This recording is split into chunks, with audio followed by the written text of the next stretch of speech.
Hello and welcome to How Was the Race? This is Miguel. Today we have Yvonne on the show. Yvonne is a friend of mine. She was in the earlier episode when we talked about the Derby Marathon. Her and I have ran several races together, several marathons together. You're below 100 races, correct? Yes, I'm at 60 marathons. 60 marathons. Okay, so that puts her solidly in the veteran category. She'll be getting to the Hall of Fame category before too long, though. Hall of Fame is above 100. Veteran is above 20-ish. Below 20-ish, you're journeyman, and below 5, you're at rookie. So today we're going to do something a little different. She wanted to interview me for the pod.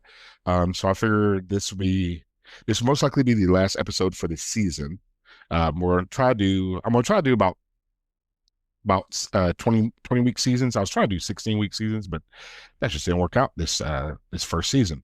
So, but we're going to do a 20-week season, then we're going to come back in early spring for featuring the summer and fall races.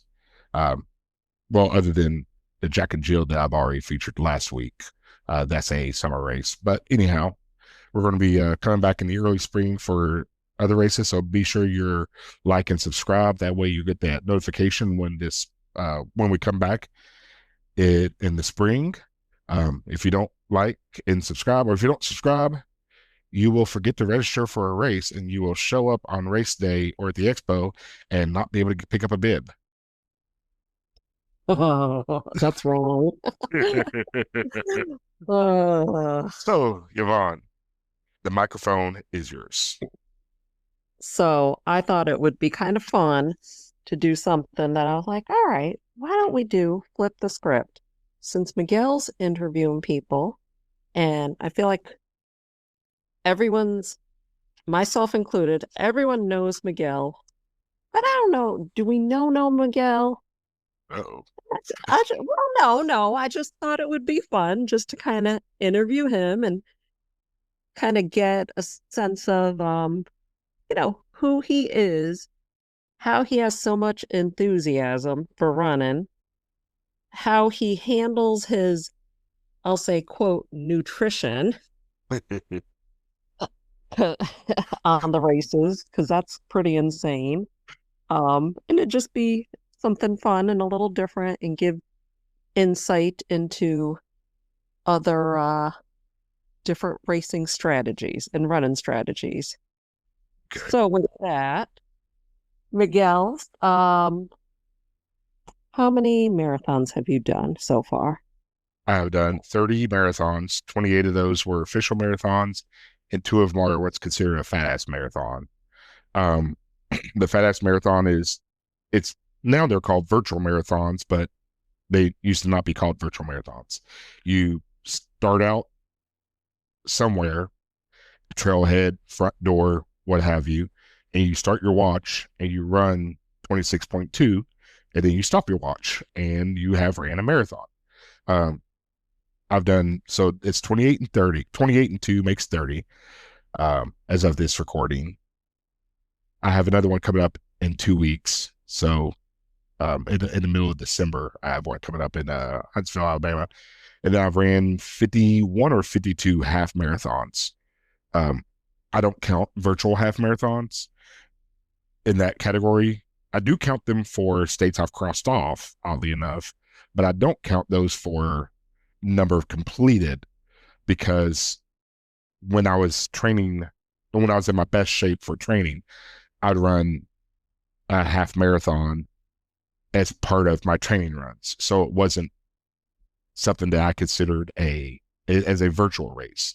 But when I traveled to Vegas, the first time I went to Vegas for running, I ran a virtual race there. So I crossed off that state um, because this is Miguel's 50 states and not anything official. And then when I went to Baltimore during COVID, I ran one of their, it was a Baltimore, I forget which race course I followed, but I followed a race course and that I counted as a half. So I'm at 52 and 30. So 82 total. So what's your ultimate, I guess, run goal for the immediate future, would you say? Um, for the immediate future, I would say it'd have to be the 50 states for the halves and fulls. That's I'd like to get my the six, or I guess now there's seven majors. I'd like to get my seven majors. I keep putting my name in. I'm never going. I'm not going to Boston until I get a charity bid. Like, let's just be honest. I'm way too slow for that. No, get old. You can get old. uh, Even at my fastest, if I was the oldest and my fastest, I still would make the cutoffs. Listen, you never know because I barely made it. All right. So you said your ultimate running goal, you want to do 50 and 50 for both half marathons and full? Yeah. So, okay. So that started out. It started out as a joke, actually. This whole journey started out as a joke because everybody was like, because I'd seen a post or I made a post or whatever, and it was everybody. I'd said that everybody wants to run 50 marathons in 50 states. I just want to do a half marathon in half the states. Like, it was just a stupid haha or whatever. And I started on that journey. And well, I did my first, well, I registered for my first and I ran that one. I did a brewery afterwards. And then um, I'm from the Louisville area. So I was like, well, I did Indianapolis. I got to do Louisville because that's my hometown. So I ran Louisville and I went to a brewery. And I was like, a good way to visit these breweries would be to run a half, then go to a brewery afterwards. That way I can visit a brewery in all 50, well, at the time it wasn't 50 states, but it was just all the breweries or a lot of breweries, whatever. And then I got into Nashville. Um, that worked out with my schedule. So I ran Nashville and I went to a brewery and a beer hall, but that was a whole different story. Or actually part of the story. Either way. Um, and then from there, it just morphed into, well, I think I've done 34 states for halves. I think I'm at 34 for halves now. I forget. I have to look at Then my mind. how many states are you at for the full? 17. I just Oh, did 17 with Charlotte. okay. And now, do all your races involve a brewery after or before Yes. or both? Yes. Wait. All right. See, so is it more about a brewery tour or a 50 state run tour or both? Well, a well laid course, a well laid course will give you a very good flavor of the town. So when I ran Charlotte Marathon, I ran that 2 weeks ago as of recording. You ran the first half and more. You start out downtown, and then you run through a residential area, and it's a beautiful residential area. There's a lot of single lane road, or not single lane, but um, the roads weren't painted. It was a residential area, and then there's also some boulevards as well. So there's the main drive in the middle, and then two one-way drives or whatever on each side of that. So there's a main drive, like 2 to 4 lanes, and then tree row, and then 1 to 2 more lanes, and then houses. Um, Okay. so and then you ran that, and that was residential as well, but there was a little bit of commercialish stuff in that area. And then we did a second half that went out to the arts district and the restaurants and all that. You ran past the NASCAR Hall of Fame. Then you come through the little arts area, but also some neighborhoods. So I feel like the Charlotte Marathon really did a good job of seeing the city. And same way with Derby. Derby, you start out downtown and you finish downtown, but you also see Churchill Downs. And for the full, you got to Iroquois Park, which is a nice, on the way there, it's a boulevard, winding boulevard. And then you go to one of the major city parks. There's like seven, it's probably like 100-acre park or something like that, 150-acre park. You run through that. And I feel that it wasn't the origin of the journey, but it's become, the journey has shifted. and I'm seeing and meeting these beautiful areas and these beautiful people. And then also, um, I went to a brewery. I didn't run Biloxi because I pulled my back, but I went down there. And while I was down there, I went to this brewery, and this brewery was, I think, four people worked there. It seemed like, and it had like eight beers on tap, and it was just the the localist of localist type of breweries, and it was just an amazing experience. So I never would have visited that brewery. Or you can do the brewery that's in Dothan, Alabama. Um, I forget it's something. Either way, it's in Dothan. It's on the south side. You drive through a trailer park to get there. Um, it's a wonderful brewery though. So like these things, I would not have. So is it the brewery that I want to visit? Yes. Is it also the people I want to visit? Also yes. Okay. No, that's fair enough. It's kind of it sounds like you're enjoying the journey. Yes. It's not about the destination. Exactly. So far, tell me what's your favorite marathon and why? Ooh. Or give me one of your top favorites and why. Um, um, I would have to. Oh gosh. I would like one of my favorites to be Blue Ridge Mountain Marathon and Half Marathon, Roanoke, Virginia. It's in April. It's 3.5 mountains for the full.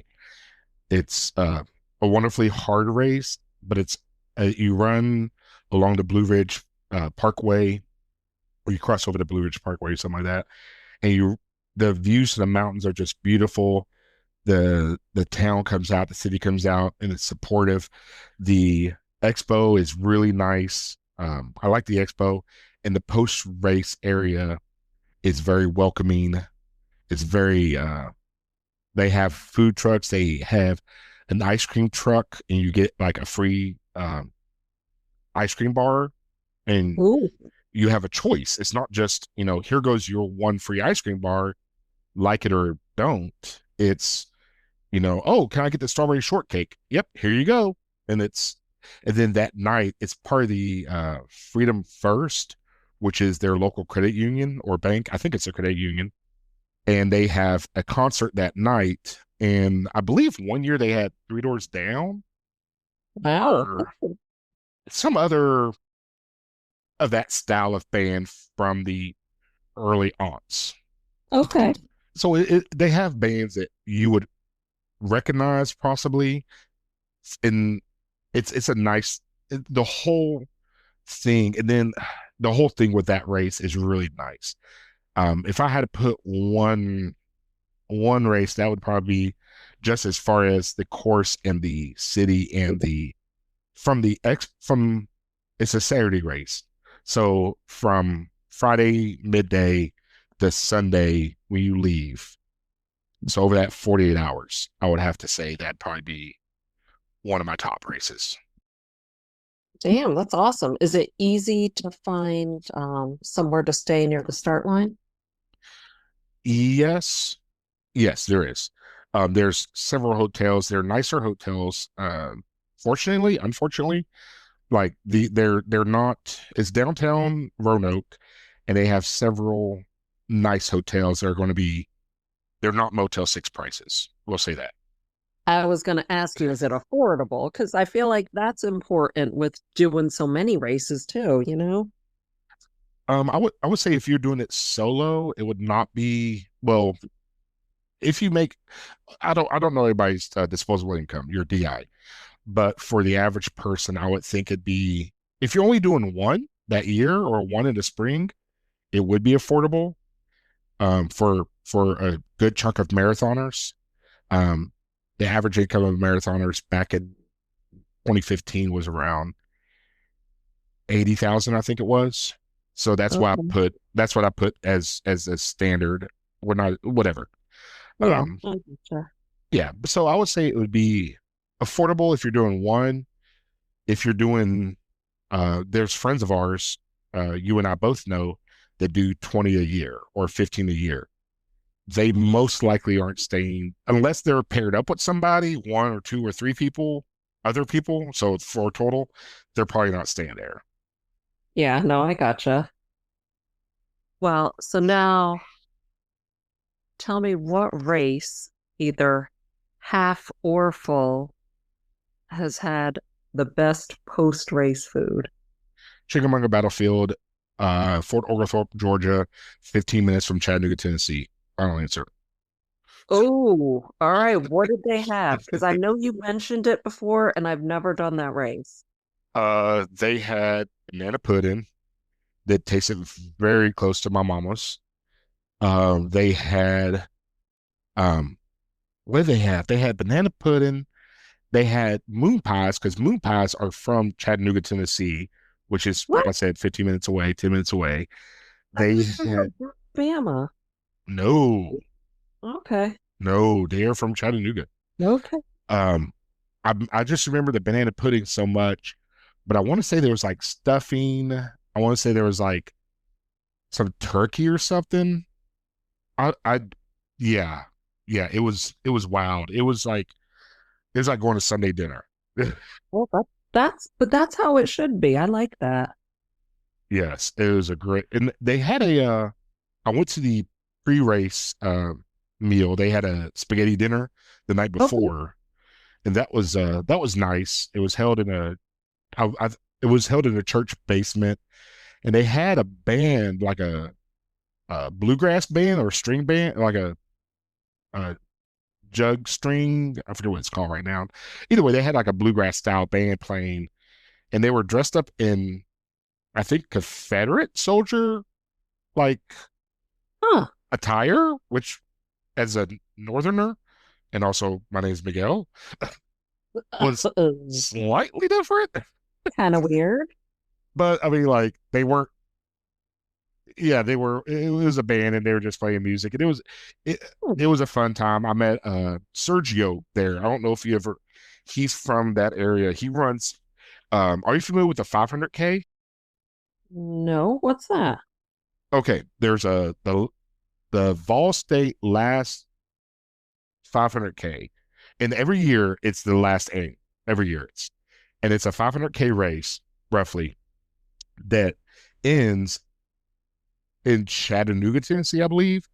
But every year it starts somewhere different, and they take a few buses because I think it's only limited to 200 people allowed in, maybe 300 people, and you load up in buses, and they take you to the starting point, and the race starts roughly 500 kilometers away from the finish line.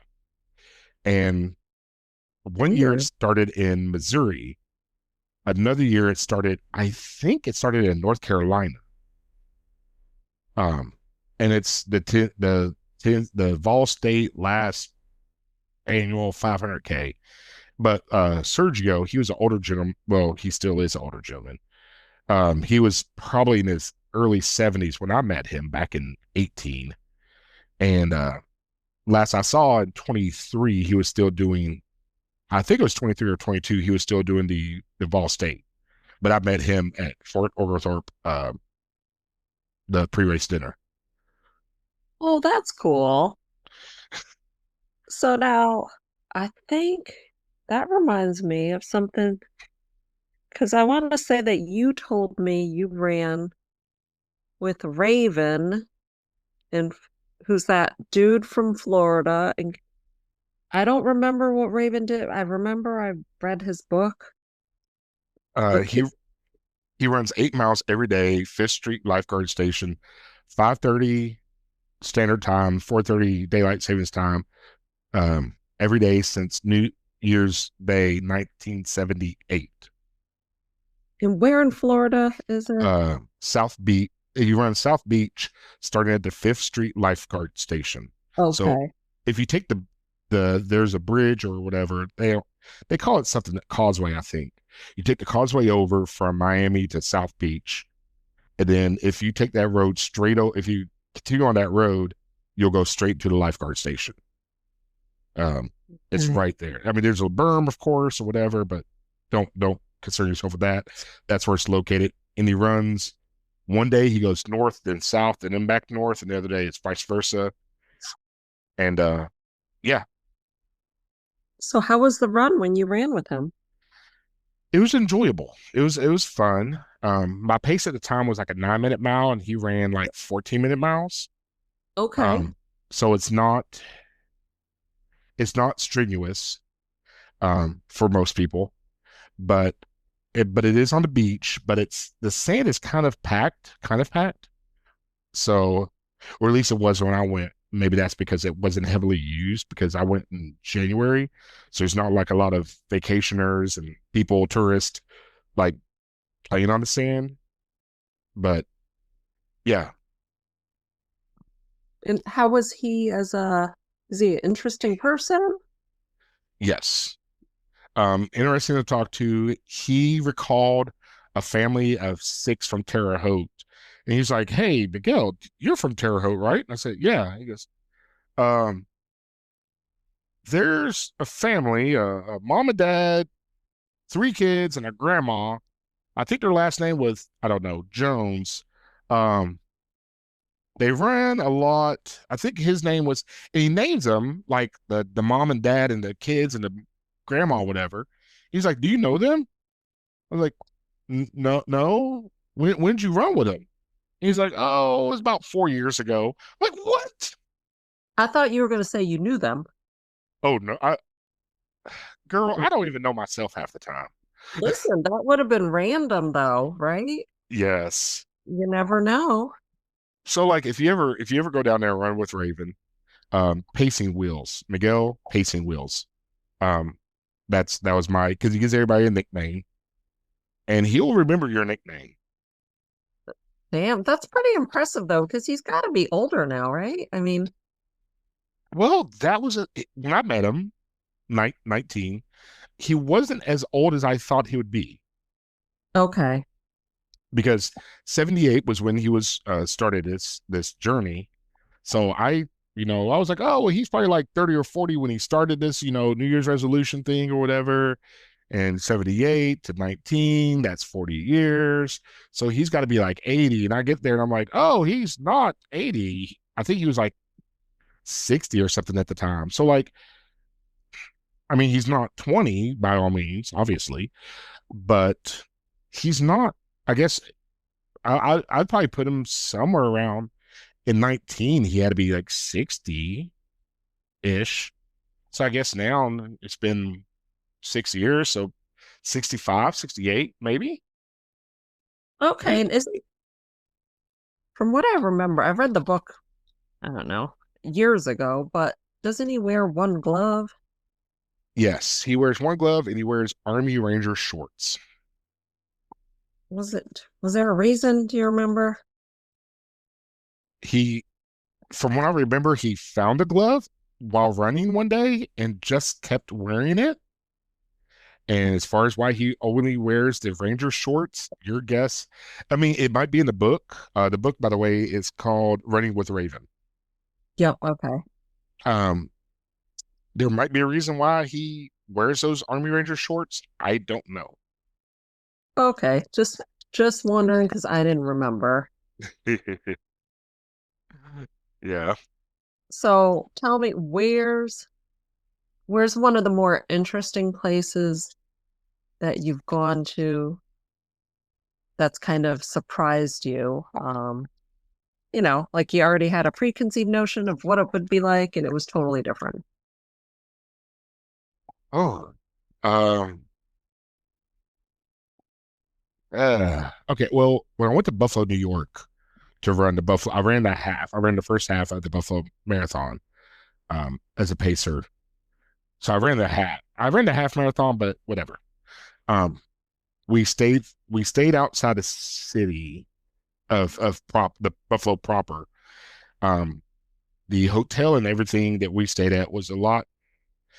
I try not to talk bad about things on my podcast, but at the same time, like I always say that I'm not sponsored, so I can say whatever I want. You Um, gotta it was a little, it was a little trashier than I thought it would be. It wasn't, really? yeah, it was not as nice as I thought. I mean, It might have just been where the hotel happened to be. Everything else, um, it was not. It was not as nice as I wanted. And I booked. I know for sure I booked two queen beds. And when we went to the first room, they had us in two twin beds. And I was like, this is not Mm. going to work. There's three of us. And there's like, Oh, oh, well, you booked two twins. And I'm looking up my registration. They're like, we'll just put you here instead. I was like, okay. And they put us in two full beds. And I'm like, still not what I want. And when that, I mean, it was a budget motel. okay. But when I went to get out of the bed, like if you're sitting on the edge of the bed, you couldn't put your shoes on without hitting the other bed. Oh, It was very close. Um, okay. How was the town or the city around? I mean, the city was fair. I did enjoy. They had a newly remodeled federal courthouse, okay. and it was different. The way the glasswork was on the outside, and there was a roundabout there, and there was a monument that's similar to the monument in Indianapolis, the Soldiers and Sailors Monument in Indianapolis. Um, the monument there was nice. I don't remember going past the stadium for the Buffalo Bills. I don't remember that. Overall, it was nice. It just wasn't. It was not. You had that, but then Cleveland, the Rock and Roll Hall of Fame. No, yes. Cleveland Rock and Roll Hall of Fame half marathon. That the first half of that was what most people would think of when they think of Cleveland. Sorry, Cleveland Lights. But I don't know, have a better city. No But sponsors happening here. I lost that endorsement. Well, we welcome sponsors. Show us something different. Come on now. But the last like 4 or 5 miles was really beautiful. You ran through this park, and I like parks, obviously. That was it was just really beautiful running through the park. It was a little twisty, which is what it is. Some people, the road wasn't, from what I remember, it wasn't crowned. It wasn't like the center wasn't too much higher than the edges. So if you couldn't run the center line, it wasn't like your hips were too far kilter Okay. because, um, especially with marathons, in some roads, if they're crowned too much, it really hurts the ankles, hips, and knees. Oh yeah, no, I hear you. Everybody's we all talk about our injuries now, you know? Yes. That was the interesting thing when I ran Fort Oglethorpe. It almost I was running, I forget which pace I was pacing, but there was a lot of people who was it was the end of their season because it's an October November race, and I want to say November race. Almost everybody because it's a battlefield and it's a historic battlefield, and the road is kind of crowned pretty good, Oh, and it was like a train of people running the center line because okay. nobody wanted to be left or right of the center line because of your hips and such, your injuries. So a lot of people were nursing their injuries and running right down to. And the road was a little twisty, down there at Fort Oglethorpe. It was a little twisty, but yeah, everybody was running this. A lot of people were running the center line to keep the hips and ankles even. Well, before before I forget, I'm like, you know what? We should or you should do a gear review at some point too. That was my squirrel moment before you forget. Because I was like, no, but gear is key, especially, even down to socks. Oh, oh my gosh, socks. Socks are okay. Socks are great. You need to run socks that you're familiar with, that you're dependable on. You know how much they hold sweat and heat, or they don't hold sweat and heat. I don't know how many pairs of socks I have, and I do not want to think about how much I've spent on socks, but it's a lot. Um, Shoes, like I always say, run shoes that fit your feet. Um, Shorts, I started wearing this brand called VW. They have built-in liners, which they have long liners and short liners, like bikini brief liners and Okay. boxer liners. I prefer the boxer liners for them, but they have pockets, which um like Alec yeah, I don't want to say. I don't know if I want to say her name or not. Well, she was on the podcast. Well, you don't put nobody on blast just in case. Well, no, she was on the podcast. Alexandra, she was on the podcast, and she did mention about how she takes a lot of photos during her races.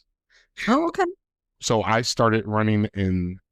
If it's a race I'm more new to, or a marathon, I will. Well, almost every race I run with my phone now because I had to change packs. So I almost run in everything I have shorts, and VW has. I like their shorts because they have pockets. Whereas VW. I never heard of it. Where I do you get them at? the Dick's Sporting Goods warehouse, the Okay. clearance. Going, gone. Yes, I bought it for so cheap, but they work. Um, Listen, that's even better. yeah, I do have a few pair of J&Gs, and I really like my J&G shorts. Just I can't wear my J&Gs. I think that's how it's pronounced. The ones I have don't have pockets. See, now I'm gonna have to not hate on Janji's, but because I remember you were telling me about them and they had pockets. So I was like, oh, okay. I found a pair at REI on sale. I got them. I wore them a few times and they were way too tight on my thighs, which, Yeah, which was really too bad because I really liked the shorts and I felt like they were quality stuff. But I was like, come on, you know? and it might be a difference of a ladies cut versus a men's cut. Yeah, maybe. I I mean they are running as far as I know they're a running company. So Yeah. and I mean you're not a power lifter, so you don't have a disproportionate build from a stereotypical runner. I want to say because whatever the runner's build is, if you're a runner, you have a runner's build. Boom, it's that simple. Yeah, Um, but we all know the mainstream, whatever stereotypical, real skinny, blah blah blah. yes, You know. it's hard. It's hard to get the 2X, 3X running shirts. They are when you go to race expos, they have large, medium, small, maybe a XL, maybe for men, and then 2X. Some races have them, some don't. I got one from one of my favorite races, a 2X from Monumental. I put it on and I look like a friggin' sausage. Like, Oh, and it was a 2X. And like, then I did a different race. 2 weeks later, I did, no, a week later, I did Charlotte and I had a 2X shirt. And this bag, it's loose fitting. It's right fitting. So okay. like, you can't, uh, Well, and I think now at least they're starting to, diversify as far as runners. Because I know you sent what is it, the Fat Running Chef? yes, I do share, Fat Running Chef. I share her stuff. And then uh the slow running club. I forget what that's called. Slow AF. I don't know if I Yes. can say it. So, Yes. because I like them too, because I'm like, okay, but good for them to represent that it's not about being fast. It's not about being super skinny. It's about getting out there, having fun. Oh, I want to give a shout out, a plug to Steph Dunlap. I know I can say her name because I she was in the episode for California International Marathon, and Ooh. she her social media, you can find her as Steph Dunlap or as Run Strong Run, and she is a back of the pack pacer. Oh, nice. Yes, so she is. Oh, So I mean, I don't want to take away from. I mean, subscribe to all three, follow all three. Good God, and buy it while you're there. Make it all four. Come on. so I guess real quick, I know you're time crunched. How long have you been pacing races and how'd you get? The first I started pacing races in uh, six, no, 15, 16, 16. I'm gonna go with 16. 2016, it might have been 2017. I paced I'd have to look at my medals. It's somewhere up there. When I paced Nashville Music City Marathon. I paced a half with well, I don't want to say their names because they're not social media people. Well, whatever.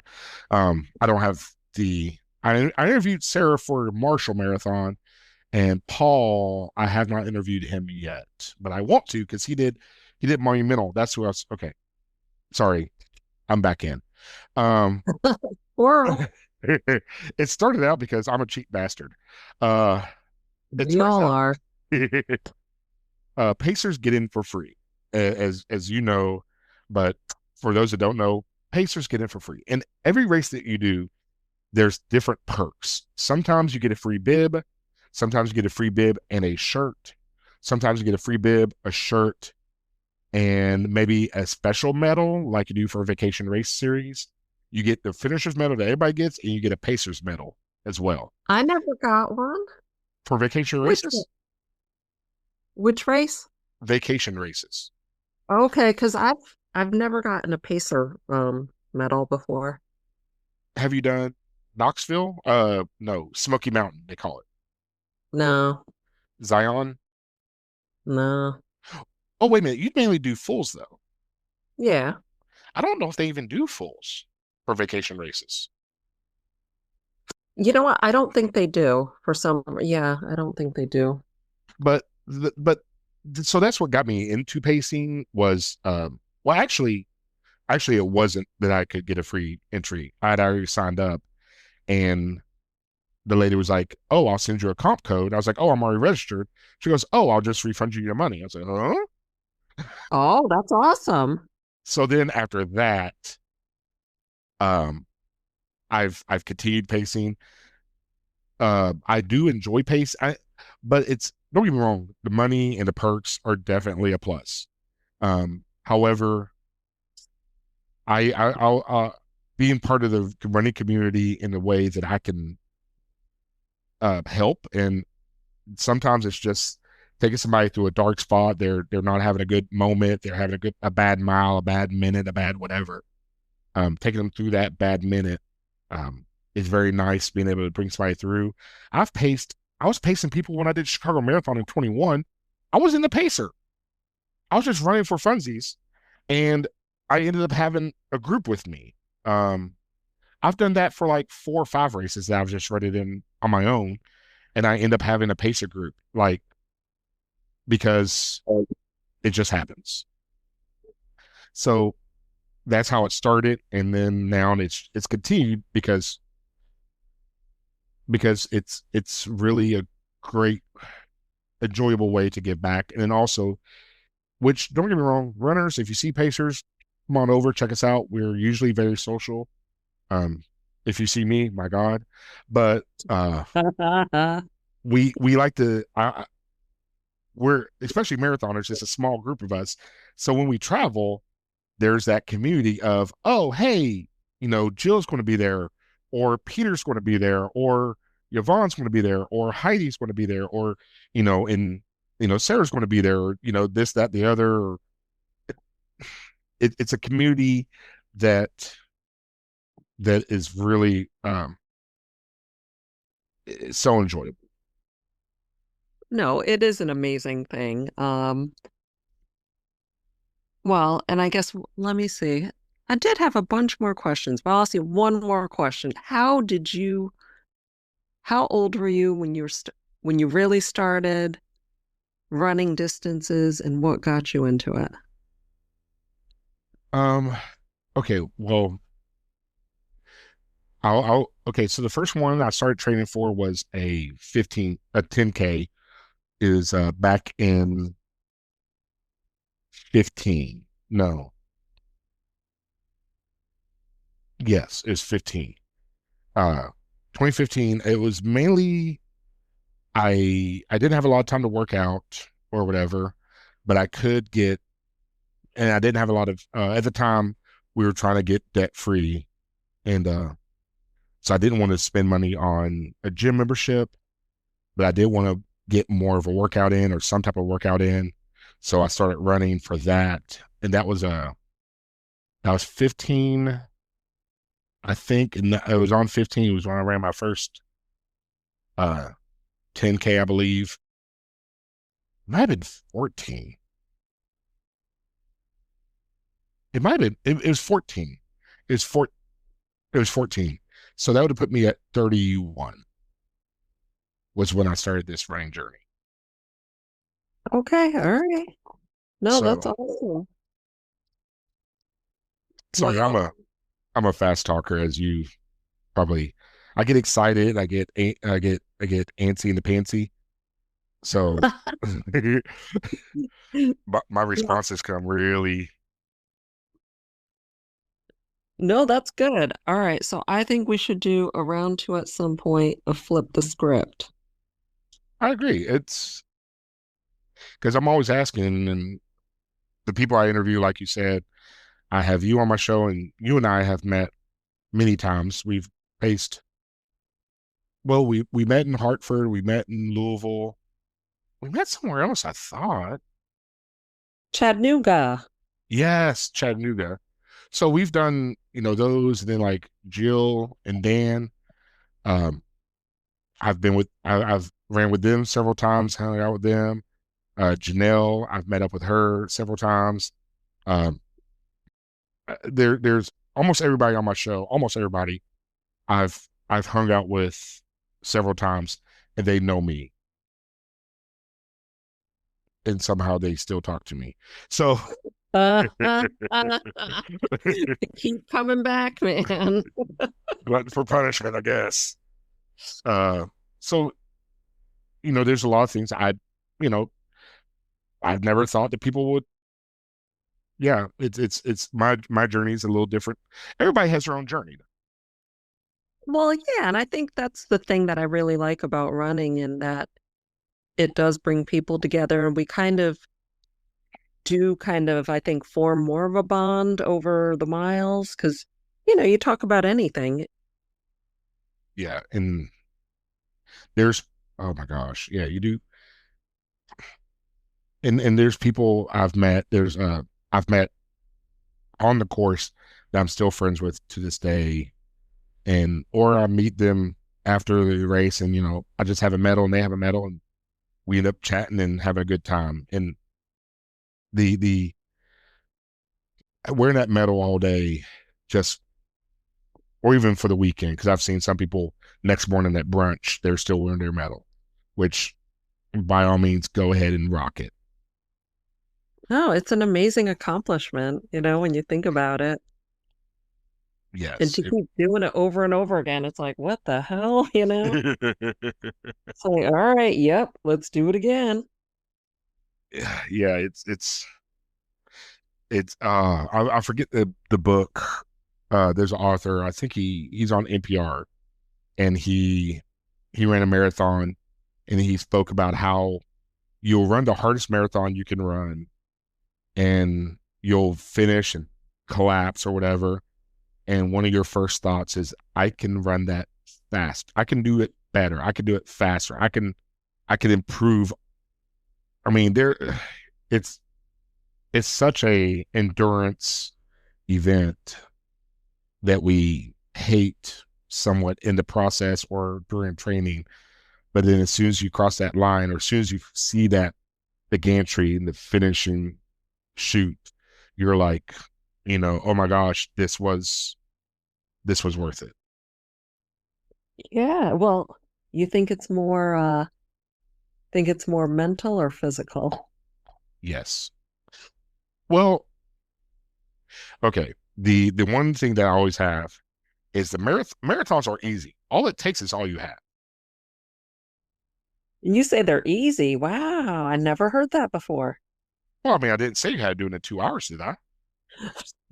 Still, if you do a marathon in 6 hours, the longer you're out there, it's still it's hard. But it takes all it takes is all you have. It will not ask more from you than what you have. Okay. You've got it in you already. You've everybody, almost everybody in this world, almost everybody can't complete a marathon. They just have to have the right motivation. Um, uh, was his name? Speed Goat. He's a ultra runner, and he was helping out. Oh, I forget this other guy off the top of my head. He wrote the book North. He ran the FKT along the Appalachian Trail um, from Georgia going up to Mount Catawba. He did have the FKT. Now he no longer has it. Either way, Okay. Speed Goat was helping him out, and he said, "How far can you run in a day? What if I gave you $1 million? What if I put a gun to your head?" If you have the right motivation to keep going, whatever that motivation is, as long as you have that motivation, you can achieve things that are beyond your current comprehension. I mean, getting to the NBA, I mean, I'm I'm 42, overweight, and 5'9". Okay, so like let's be realistic, that's not going to happen. But we're talking about things that are within your control. So Yeah. if things are within your control, if it's to lose 10 pounds or 5 pounds, or if it's to if it's to run a mile nonstop, then you can train up to that most likely.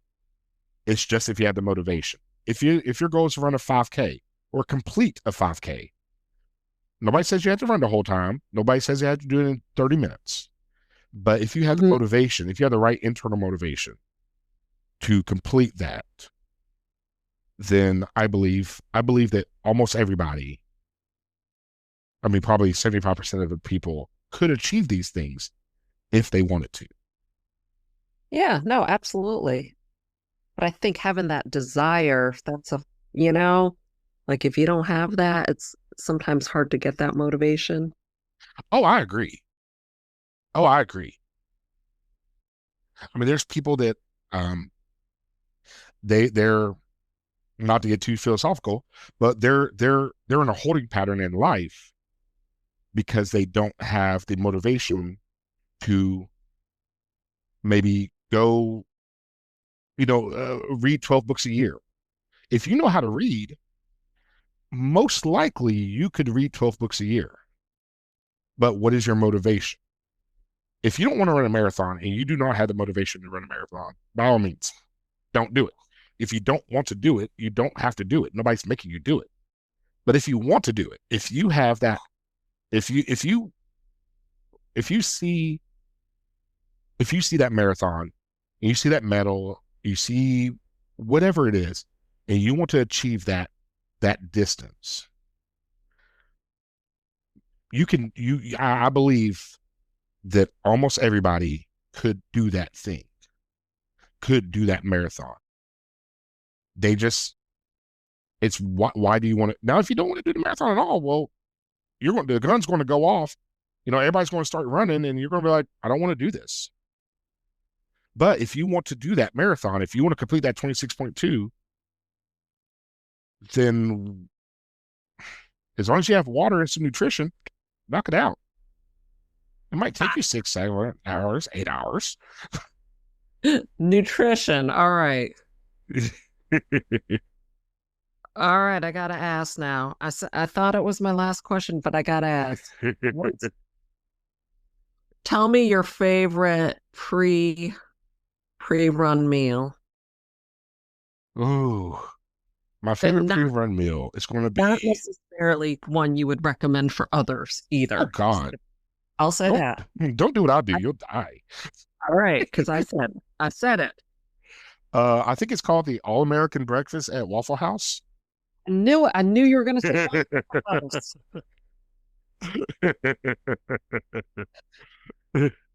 it's All it's right.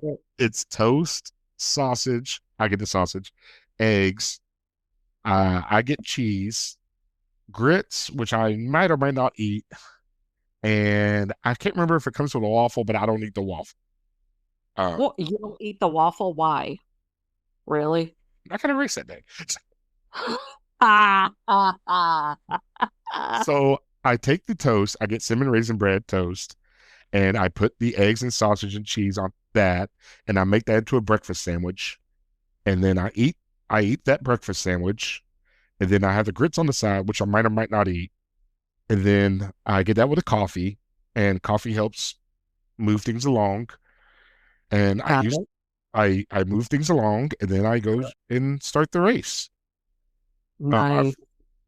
When I was in Publix in Atlanta, the Publix Marathon, it starts right beside the Olympic Park, Centennial Park. The Centennial Park on one side, we're going to say it's the east side, had a white Waffle House. The Waffle House, that one, they weren't like given orders. Like they had the orders sitting there, but they wouldn't hand them to the door for whatever reason. And then I was sitting there, I was like, man, I was going to eat here. And then somebody's like, just go to the other Waffle House over there on the other side of the park. I was like, oh, like where's it? Like how far is it from the park? There was like the other side of the park. There was two Waffle Houses on one block. Like, get out of here, man! Like it was awesome. You know what? We actually had to walk out of the Atlanta Waffle House. I don't know what the deal was, but there was workers there. They were just standing there, and we were sitting there, we are waiting, and then another table was just sitting there waiting, and the workers were just standing around. We were like, "What the hell's going on? Like, this is weird." So we ended up leaving. We're like, "Okay, yeah, we gotta go." Yeah, it. I mean, but that's my pre-race. If I can't do that, I'll do White Castle. If I can't do White Castle, I'll do McDonald's. Oh, McDonald. All right, what do you do at McDonald's? The McMuffin? Usually McGriddle. Okay, all right. If I'm running a half, I might eat the whole thing. I might just eat half of it. Like it's not half or half. It depends on how hard I'm running it. Okay, Um, all right.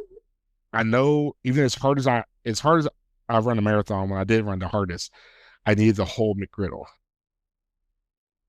Um, Usually I eat that about 30 to 45 minutes before the race, and it's moved out of my stomach into my intestines. That way it doesn't bounce in my stomach throughout the race.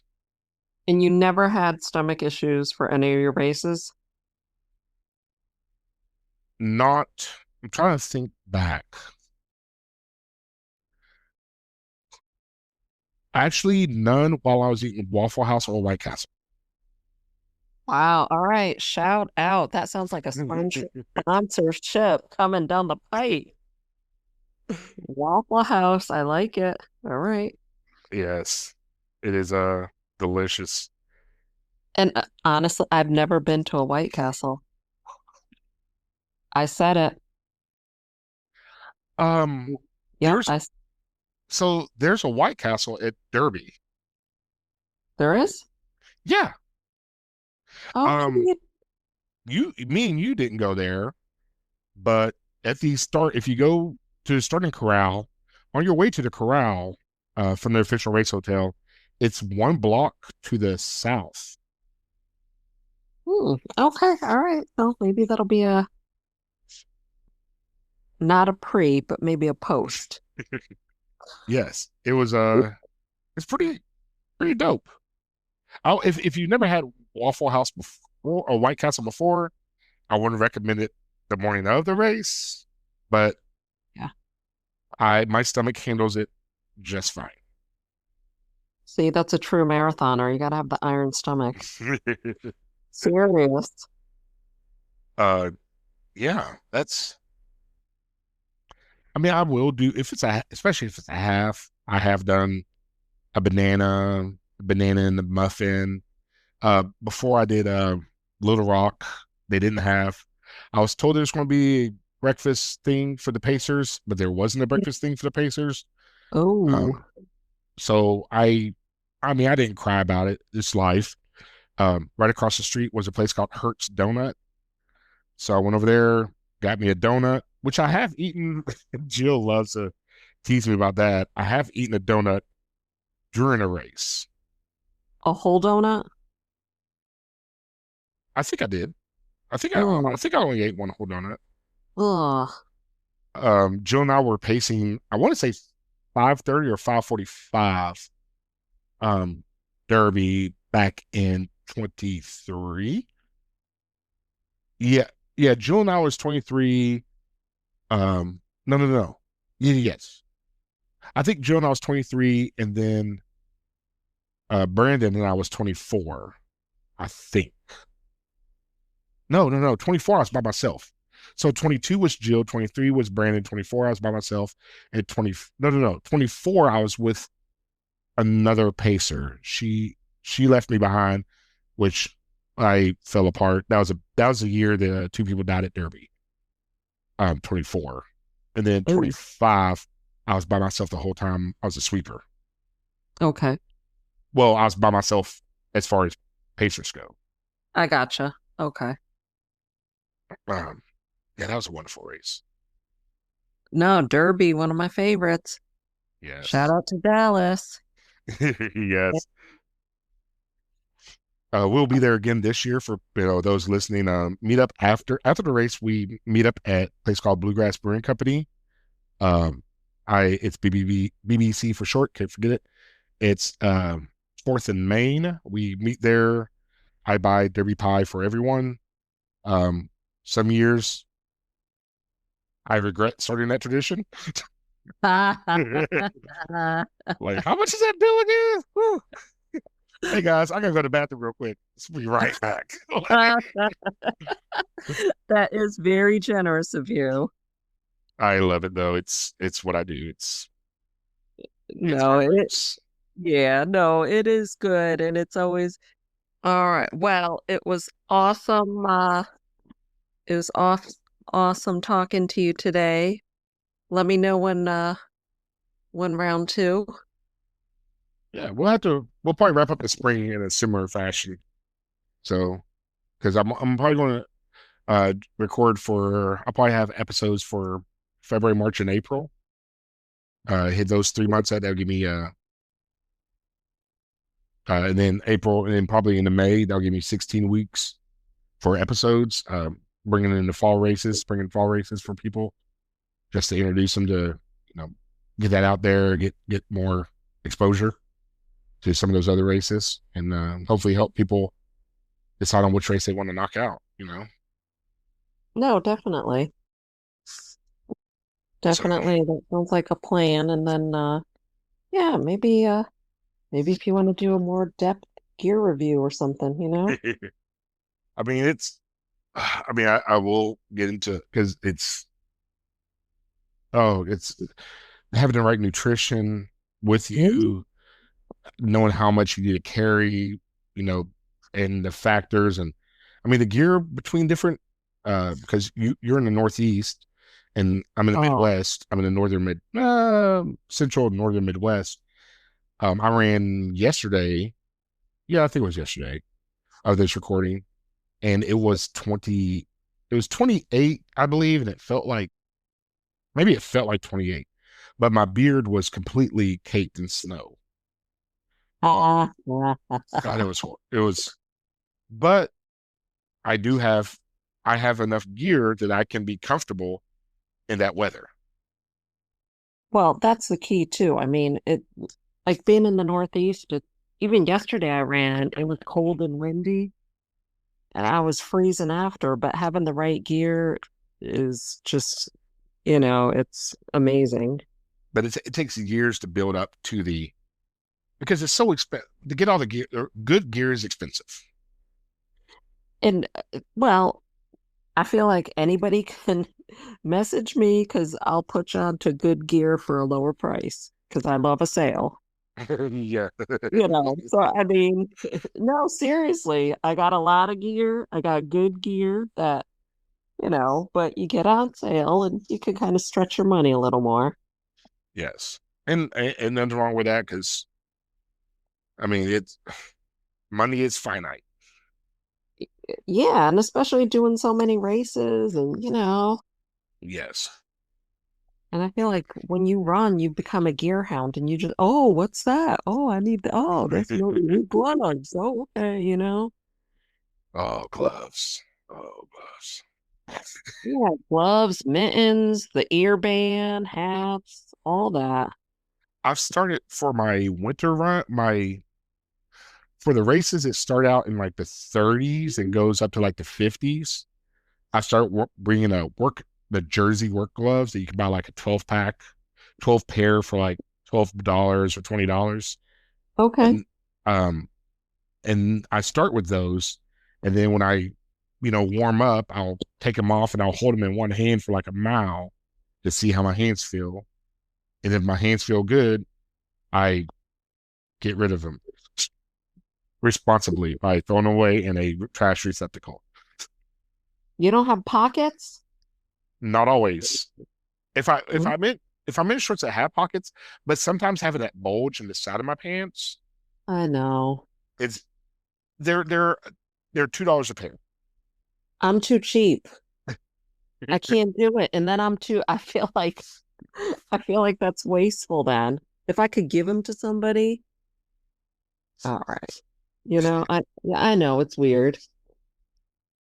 I mean, I might not throw them in the actual trash receptacle, but Leave them on the side. That way someone can pick them up. yeah. But thank you for everything. I really do enjoy this. I really enjoyed it. It was a lot of fun. Um, the episode, yeah, it's been a great season. I just want to say, this show, it seems to be growing. It seems to be doing well. Um, I I'm trying to get to. I have a certain number that I'm trying to get to within 1 year on number of subscribers or number of listeners or both. Um, and but right now it's growing in a good trend.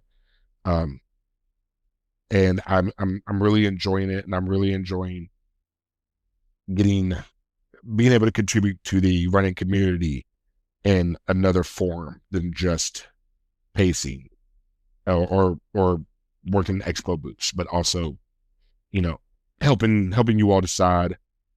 Well, not yeah, I'm helping you decide whether or not you want to spend the money to do these racecations, because these races can the travel cost between if it involves airfare especially, but just gas, wear and tear on the vehicle, hotel, a day or two off of work, and if you only get 3 weeks off vacation, that's 15 days, and you want to spend 2 or 3 of those days on one race. That's 3/5, 3/10, 3/15. Do some math.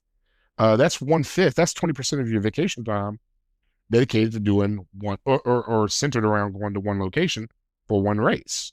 So if you're spending 20% of your vacation days, your PTO, whatever they call it, to do the one particular race, you want to know whether or not this is worth your money and your time and your benefits. So yeah. Um, I always, since you're interviewing me, my closing words before I let you have the final closing line, I would always say, run the race you're in, and remember, Ford is a pace. And I would say thank you for letting me flip the script, and it was a lot of fun. And we'll definitely have to discuss meeting up at another race. And at some point, that 50K Taco Bell thing sounds interesting. I'll leave it at that. All righty. All right. Thank you, everyone. Talk soon.